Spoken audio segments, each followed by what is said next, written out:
Okay, அடுத்து காஞ்சிபுரம். 5 மணிக்கு நீங்க காஞ்சிபுரம் பஸ் ஸ்டாண்ட் வந்து இறக்கி நீங்க கங்கைகுண்டா மண்டபம் வந்தீங்கன்னு வச்சுக்கோங்க. காலங்காத்தால 5 மணிக்கு பொங்கல் வடை சாப்பிட்டுட்டு 20 ரூபாய்க்கு ஒரு ஃபில்டர் காஃபி 12 ரூபாய் சாப்பிட்டுட்டு 2-3 கோயில் பார்த்துட்டு ஒரு 8-8:30 மணி ஆகும்.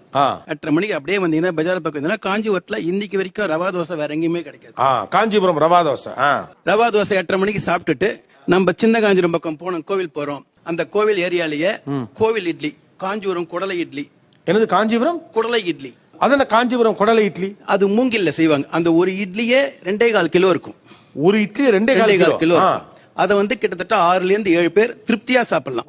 அது லஞ்ச் வரைக்கும் அதை முடிச்சிடலாம். ஓகே. அப்படியே திருப்பி வந்தீங்கன்னா variety rice, variety rice, sambar rice, புளியோதரை, தயிர் சாதம், எது வேணுமோ அந்த 12ல இருந்து 1 மணிக்குள்ள முடிச்சிட்டு ஒரு 2 ஹவர்ஸ் ரெஸ்ட் எடுத்துட்டு திருப்பி கோவில் போலாம். அந்த கோவில் போகும்போது வெரைட்டில போண்டா, சட்னி, பஜ்ஜி, மசாலா எல்லாம் போடாம சூப்பரா பரோட்டா குருமான் கொடுப்பாங்க. இது சப்பாத்தி குருமான் கொடுப்பாங்க. அது சாப்பிட்டீங்கன்னாவே பார்த்துட்டு எல்லா கோயிலும் திருப்தியா பார்த்து திருப்பி சென்னைக்கு போறதோ எங்க போறதோ போலாம். நீங்க இப்ப சொன்னதை கேட்டா காஞ்சிபுரத்துக்கு டிக்கெட் போட்டு போகணும் போல இருக்கு.